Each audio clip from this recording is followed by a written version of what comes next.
Dream to become the next Sir Isaac Newton or Albert Einstein? Learn from the master. Refath Bari. Watch his videos to achieve your dream. To our next lecture of linear algebra. Thank you. So today we're going to be discussing null spaces. Specifically, I'm going to try to prove that the null space is indeed a vector subspace. If you took a look at yesterday's lecture, you would have seen how we actually found the null space of a specific matrix. Today we're not going to be taking a look at any specific matrix. Instead, we're going to try to look at the bigger picture and try to prove that the null space is indeed a vector subspace. Okay, so our do now today is going to go ahead and deal with that question. Our do now is going to try to review what we learned about the null space in our previous lecture. Okay. So what did we learn about the null space yesterday? We learned the formal definition of the null space. So let me write it down. The null space. Do you mind if I say it? Yeah, so let me write it and then you can come up and say the null space of a matrix A is, and then of course you can come up and write it down if you. No, I'll tell you. Okay, sure. N of A. N of A, so N of course means null space. N of A is equal to curly braces x such that ax this is a vector, sorry, ax is equal to 0 vector. 0 vector, not 0, because of course a matrix times a vector can't be a scalar, but it is indeed the 0 vector. So let's try to see at what this statement is trying to tell us. Okay, let's try to slow down and understand what's happening. Okay, this statement is telling us that we have some kind of a set. The name of our set is the null space of A. You can see it kind of looks like a function, right? It takes an input, right? The null space kind of behaves like a function. It takes an input and it spits out an output. And this set is going to tell us the solution set, the solution space of that output. So this set tells us that any vector x that satisfies this property is in the output space of the null space. Okay, so hopefully that makes sense. Okay, so let's move on to the lesson. Hopefully that was a good review of what we did last time.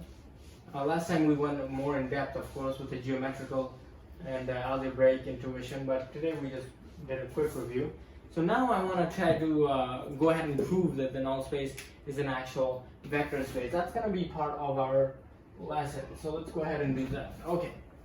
So first we have to understand what a subspace is. A subspace is any kind of set, any kind of thing, any kind of group of objects that satisfies 3 key properties. So let me write that down. Any subspace, any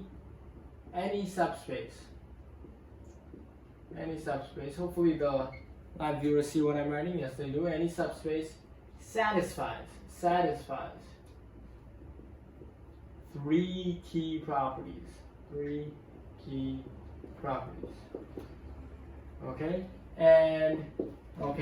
And what are these 3 key properties? Who would like to give a guess? Go ahead and guess in the comment section below, live viewers, and would our live audience like to guess what these 3 magical properties are? Alex, you have any idea what the 3 properties are? Yes, that's right, Alex. Why don't you go ahead and tell it to the class? I think you said 2 of the properties, Alex? Yes, that's right. The first one is that the 0 vector must be in our space. Okay, and how do we write that? Well, we can just say that the 0 vector is an element of our space, right? And first of all, let me actually introduce you to the notation used to denote that a set is a subspace of another set. Of course, there's no standard notation for this, at least not in most mathematical textbooks, but I tend to use the following notation. I say that a subspace, a set A is a subspace. It looks kind of like a backwards dollar sign of another set B. Okay, It's kind of an informal notation, but you can, come up with whatever you like. Okay, so that's the first key requirement for being a subspace. What's the second key property? Well, the second two properties are gonna stem, are the product or the consequence of the definition of linear combination, right? And if you look at the first property should actually look familiar because it's also a consequence of the definition of linear combinations. It's not explicitly. Okay, so let's go ahead and write them down. So what is the first key idea in linear combinations? Alex, would you like to give that a try? Linear combinations, what does it entail? Yes, any guess? Linear combinations? Oh yeah, linear combination. Any properties? Yeah. The linear combination is the scalar multiplication. That's right. Okay, so scalar multiplication. So if you multiply a scalar by a vector, it must remain in the set if and only if the scalar is in the set of real numbers. So that's part of it. Yeah. And what is the second idea? Addition. Addition. Yes. Vector addition. So if you have two vectors v1 and v2 that are an element of your set A, then their sum must also be an element of your set A. Okay, so these are the three key properties of any subspace. For A to be a subspace of B, A must satisfy these three qualities. Okay, so now we're gonna go ahead and prove our goal of showing that the null space is indeed a vector subspace because it satisfies each of these three properties. Okay, so we're going to go ahead and start from the first one, that the zero vector is indeed a part of the null space. And of course this might seem obvious to you, if not outright outrageous, because the very definition of the null space is, well, let me write it down for you. Instead of saying it, let me show it. So first and foremost, let's focus on the first requirement, that the zero vector be a part of the null space. Okay, so here's our question. Is the zero vector a part of, is it an element of the null space? How can we test that?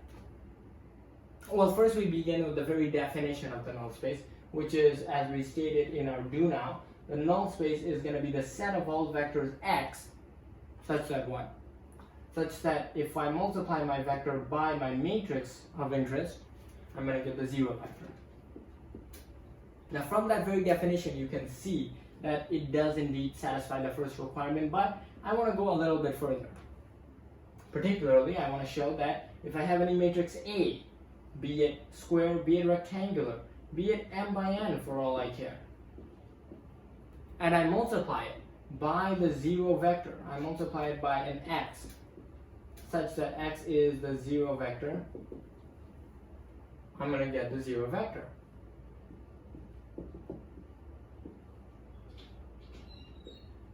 Now, is that true? If I multiply a zero vector by a matrix, rectangular matrix, m by n, will I get the zero vector as my output? Well, yes, that's exactly how matrix multiplication works, right? Zero vector times anything is going to give you a zero vector. Indeed, this is what I like to call a trivial solution to the null space, and indeed, this is what mathematics textbooks refer to as a trivial solution to the null space. If you have a non-zero x as a solution to your null space, then and only then you have a non-trivial solution to the null space. I should also mention that the null space is a homogeneous equation, meaning that if you solve it, you get all the solutions to the null space at once. It's not like solving some specific equation and getting only one solution at a time. You get all the solutions at a single time. So for example, in yesterday's lecture, we found that the null space of a square matrix of order 2 was simply a line. And that line had all of the outputs of our null space. Okay, so that was a long way of saying that our first property is satisfied. Now let's go on to our second property. What is our second property? Our second property is that if I have some scalar c such that C is of course in the set of real numbers, multiplying my scalar by any given vector V is gonna still end me up in my space A. Can I prove that? Yes, I can. Let's go ahead and prove it. So let's erase all of this mess. Of course, if you have any questions or comments, please go ahead and leave them below. We're going to go ahead and tackle the second restriction of subspace. So, what is that second restriction? That second restriction makes me ask the following question. If C is an element of the set of real numbers, hopefully you can actually even read what I'm writing.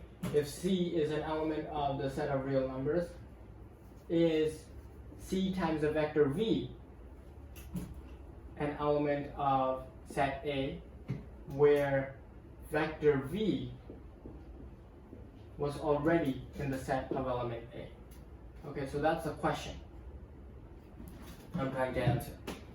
Okay, if I have a scalar C that's in the element in the set of real numbers, and I multiply it by a vector V that was originally in my domain, in my set, and if I multiply those two together, will I still stay in my set? So, Yeah. how can I prove that? Yes, we can qualitatively say yes, but how can we quantitatively prove it?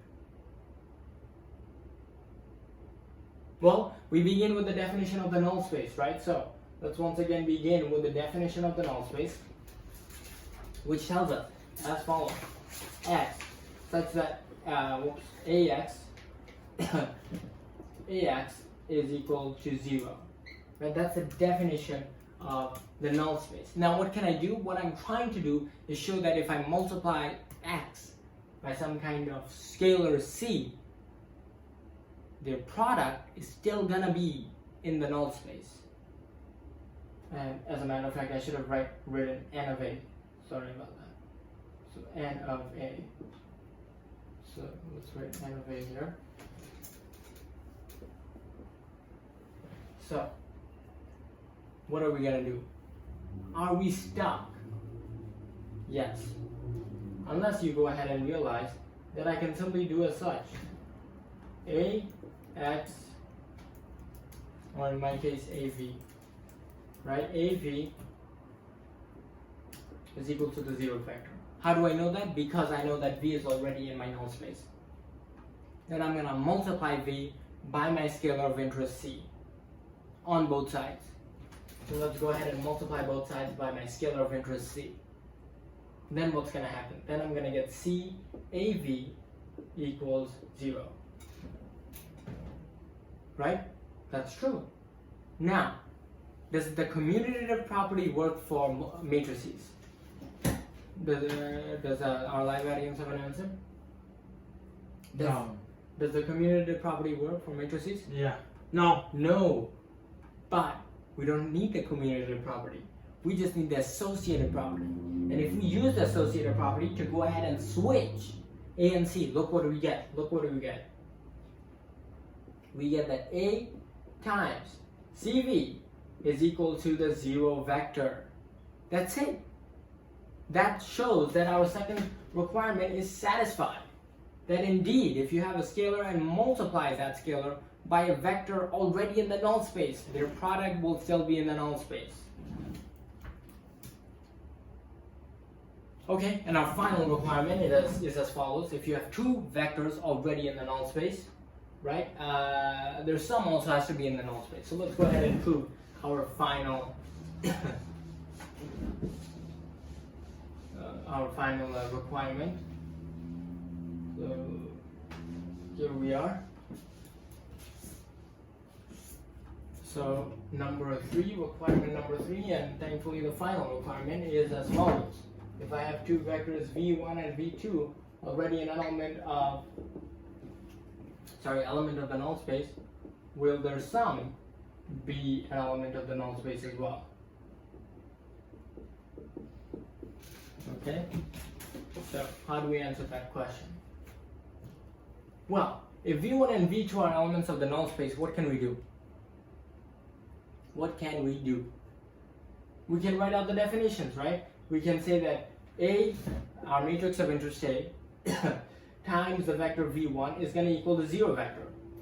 Right, and of course these are all vectors, so you can just go ahead and put the hat on top of them if you like. Likewise, I can say the same thing about my second vector v2, so that a v2 is also equal to the 0 vector. Now I'm interested in their sum, so I'm just going to go ahead and add these two together, right? So a v1 plus a v2 is going to give me the 0 vector, of course. Simple rules of matrices. Now I can just go ahead and factor out my a, and what do I get? If I factor out my a, I get v1 plus v2 is indeed equal to the 0 vector. And I know A is a non-zero matrix, or at least I begin with that assumption. Therefore, v1 plus v2 must equal the 0 vector. And that's it, ladies and gentlemen. I have thus proved the 3 requirements for showing that the null space is indeed a vector subspace, and thus we have proven that the null space is a vector subspace. Thank you for watching, and we'll see you next time. Subscribe to Bari Science Lab to fall in love with math and science, especially programming.